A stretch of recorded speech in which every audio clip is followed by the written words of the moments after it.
Hey guys, it's me. I'm sorry about my hair. But anyway, we have something here in our backyard at Five Oaks.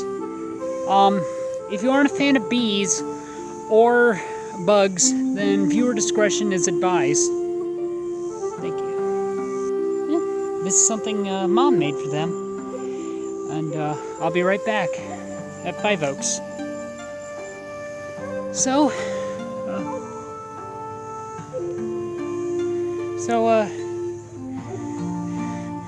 this is a honeycomb.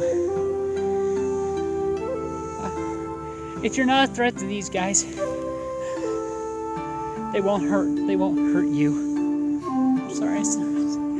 And there's the nest up there. It's kind of hard to see, but it's like a lump in the tree. There you go. You can see it right there, right in the middle of the screen. So, let me know what you guys think, and I'm sorry I sound so emotional.